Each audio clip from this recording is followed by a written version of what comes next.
ഇതിൽ കണ്ടോ, നെല്ലൊക്കെ വിതച്ചിരിക്കുകയാണ് വയലിലെല്ലാം.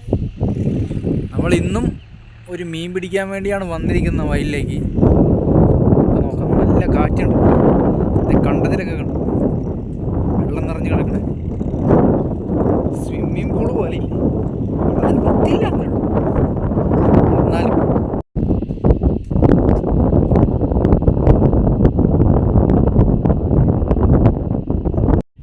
ഇതാണ് നമ്മൾ ചൂണ്ടയിടാൻ വന്നിരിക്കുന്ന പുഴ. ചെറിയ പുഴയാണ്.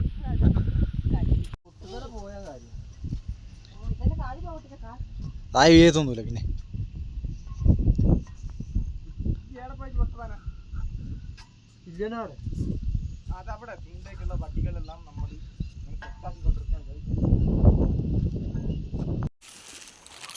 ഫസ്റ്റ് മീനടിച്ചിരിക്കുകയാണ് ചക്കരക്ക്.